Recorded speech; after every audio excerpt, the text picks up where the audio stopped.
13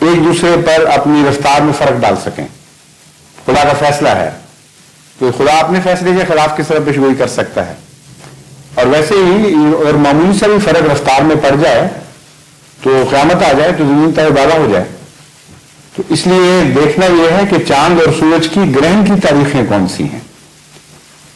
گرہن کی تاریخوں میں سے چاند کی پہلی گرہن کی تاریخ ہے 13، دوسری 14 اور تیسری 15. ان کے سوا چاند کو گرہن لگ ہی نہیں سکتا. ساری دنیا کے صاحب علم جانتے ہیں یہ. اور سورج کی بھی 3 تاریخیں ہیں گرہن کی، 27، 28 اور 29. تو گرہن کی تاریخوں میں سے پہلی رات مراد تھی، نہ کہ مہینے کی پہلی رات. اور گرہن کے دنوں میں سے درمیانی دن مراد تھا، نہ کہ مہینے کا درمیانی دن. اور اس کے مطابق پیشگوئی پوری ہو گئی. یہ ہے جماعت احمدیہ کا دعویٰ. اس بحث کا حل کیا ہو؟ سب سے آسان حل یہ ہے کہ حضور اکرم صلی اللہ علیہ وسلم کے اپنے الفاظ پر ایک دفعہ پھر غور کریں، وہاں سے کیا نتیجہ نکلتا ہے. اگر حضور کے ذہن میں چاند کی پہلی رات تھی تو کیا الفاظ سے ثابت ہوتا ہے؟ اور اگر آپ کے ذہن میں کوئی اور رات تھی پہلی تو پھر اس کا بھی الفاظ سے پتہ لگنا چاہیے. آپ کے الفاظ یہ ہیں کہ ينكسف القمر فی اول لیلۃ، قمر کو پہلی رات کو گرہن لگے گا. اور ساری دنیا جانتی ہے کہ ہر عرب پہلی 3 راتوں کے چاند کو ہلال کہا کرتا ہے، قمر نہیں کہتا. آپ نے رؤیت ہلال کمیٹیاں تو سنی ہوں گی لیکن کبھی رؤیت قمر کمیٹی نہیں سنی ہوگی. آج بھی کسی عرب کے سامنے آپ کہیں کہ قمر نکلا ہے تو وہ کہے گا پاگل ہو گئے تم، کیا بات کر رہے ہو. کوئی فصیح و بلیغ عرب کبھی سوچ بھی نہیں سکتا کہ پہلی رات کے چاند کو قمر کہہ کے انگلی اٹھائے. ہلال کہتے ہیں سارے. اور پہلی 3 راتوں کے چاند کو، صرف پہلی رات کے چاند کو نہیں. اس لیے پہلی 3 کا اگر چاند حضور صلی اللہ علیہ وسلم کے ذہن میں ہوتا تو آپ فرماتے ہلال کو پہلی رات کو گرہن لگے گا. اگر قمر فرما رہے ہیں، یہ رؤیت ہلال والوں سے آپ پوچھیں کبھی کہ آپ رؤیت قمر کمیٹی کے ممبر ہیں تو آپ سے ناراض ہو جائیں گے کہ جاہل آدمی تمہیں ذرا بھی نہیں آتی. تو حضرت صلی اللہ علیہ وسلم جو افصح العرب تھے ان کی طرف یہ بات کرتے ہوئے، منسوب کرتے ہوئے نہیں شرماتے کہ نعوذ باللہ آپ کو فرق نہیں پتا تھا کہ قمر کس حصے کو کہتے ہیں اور ہلال کس حصے کو کہتے ہیں. اس لیے حضور اکرم صلی اللہ علیہ وسلم کے اپنے فیصلے کے بعد کوئی گنجائش باقی نہیں رہتی. دوسری بات کامن سینس کی ہے. کسی میں ذرا سی بھی کامن سینس ہو تو وہ اندازہ کر سکتا ہے کہ پہلی رات کا چاند تو خود بیچارہ جیسا نکلا ویسا نہ نکلا، انگلیاں اٹھ رہی ہوتی ہیں اس کی طرف تو چاند غائب بھی ہو جاتا ہے. کئی دفعہ بچے دکھاتے رہتے ہیں تو دوسرے کو پتہ بھی نہیں لگتا کہاں گیا. وہ اگر چاند پیشگوئی کے طور پر ظاہر، نشان کے طور پر ظاہر ہونا تھا تو پھر تو یہ جھگڑا چل پڑتا کہ امام مہدی کہتے گرہن لگ گیا ہے اور مولوی کہتے نکلے ہی نہیں. اور اس کو اگر گرہن لگ جائے بیچارے کو تو پھر رہے گا کیا باقی. ایک چاند پتلا نظر مشکل سے آتا ہے، اوپر سے لگ گیا گرہن تو اس کا تو کچھ بھی باقی نہیں رہ سکتا. یہی ہوگا کہ نکلا نہیں تو پیشگوئی کہاں جائے گی پھر وہی جھگڑا. اس لیے یہ فضول قصے ہیں. حدیث کے الفاظ پر سنجیدگی سے غور کریں تو حضور اکرم کا واضح منشا نظر آ جاتا ہے. اور عقل سے بات کریں تب بھی چاند پہلی رات کا ہو ہی نہیں سکتا. اور سائنس سے بات کریں اور قرآن کی اس اعلان کے کو مد نظر رکھیں کہ زمین اور آسمان کی سورج کی آپس کی، زمین اور سورج کی آپس کی رفتاریں اور چاند کی اور سورج اور زمین کی آپس کی رفتاریں یہ بدل نہیں سکتی، ناممکن ہے.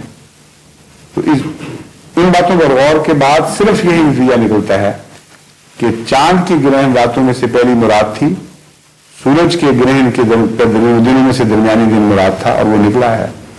وہ گرہن اسی طرح پورا ہو گیا. ایک اعتراض علماء یہ کرتے ہیں کہ یہ واقعہ تو کئی دفعہ ہوا ہے. چاند اور سورج کو پہلی اور درمیانی تاریخوں میں رمضان شریف میں ایک دفعہ تو گرہن نہیں لگا، کئی دفعہ لگا ہے. تو اس لیے ہم یہ قابل اعتبار نہیں بات. اس کا جواب یہ ہے کہ اس کی جو شرطیں ہیں چاروں وہ کبھی نہیں پوری ہوئی پہلے.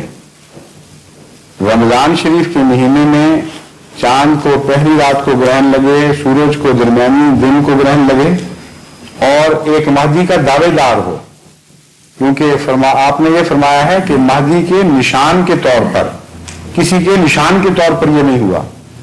تو یہ شرطیں کبھی پوری نہیں ہوئی. کتنے مہدی امت میں آئے ہیں, ان کے متعلق آپ تاریخی جائزہ لے کے دیکھ لیں, میں نے لیا ہے باقاعدہ.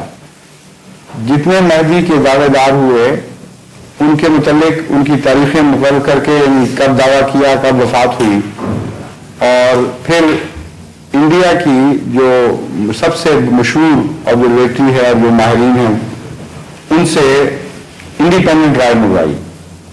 وہ اب ریویو میں چھپنے کے لیے بھیجی تھی میں نے, پتہ نہیں چھپی ہے کہ نہیں, اب دیکھیں ریویو ریلیزز میں وہ تحقیق بہت دلچسپ ہے. بہت محنت کر کے انہوں نے جائزہ لیا تو پتہ چلا کہ آج تک جتنے بھی امام مہدی کے دعوے دار پیدا ہوئے ہیں کسی جگہ بھی, ان کے زمانے میں یہ نشان نہیں ہوا, سوائے حضرت مرزا صاحب. آپ نے دعویٰ کیا تو دعوے کے بعد, بلکہ دعوے کے 3-4 سال کے بعد پھر یہ نشان ظاہر ہوا. ابھی انسان کے بس کی بات تو نہیں ہے.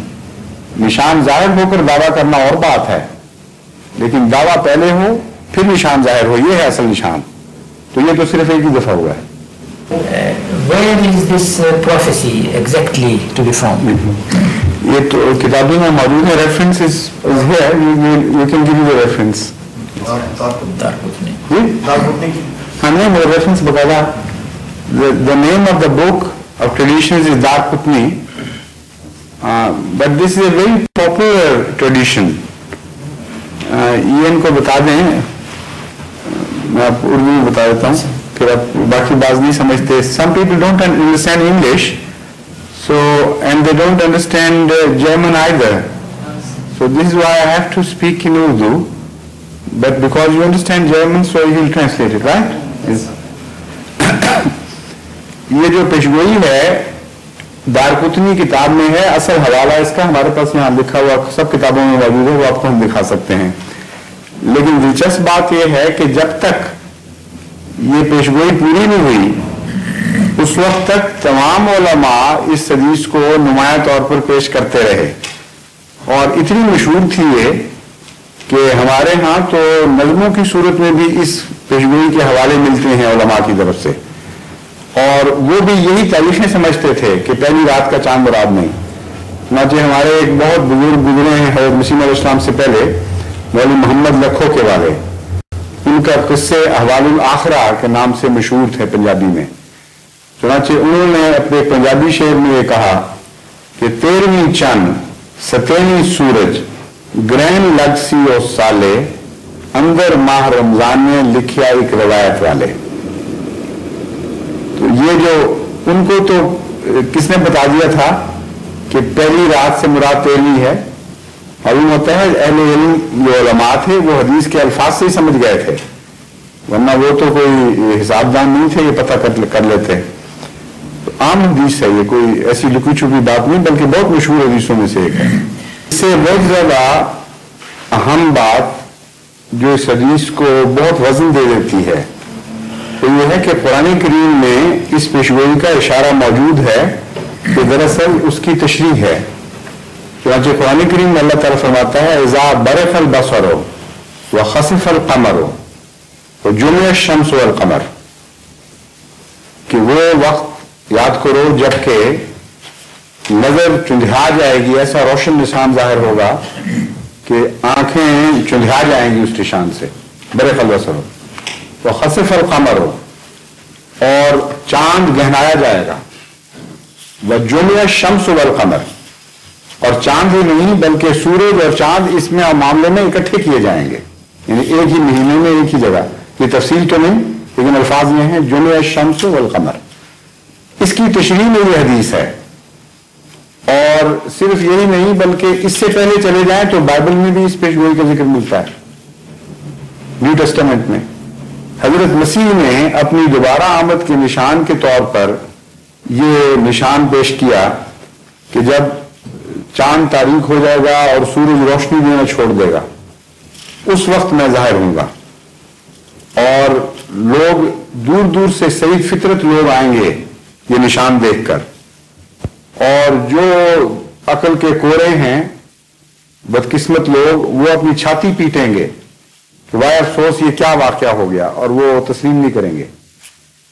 تو یہ نشان کوئی اتفاقی بات نہیں ہے کہ صرف اہل حدیث ہی مانیں اور باقی انکار کر دیں، یہ تو قرآن میں جڑیں رکھتا ہے اپنی، اس سے بھی پہلے حضرت مسیح کی پیشگوئیوں میں بھی اس کا ذکر موجود ہے۔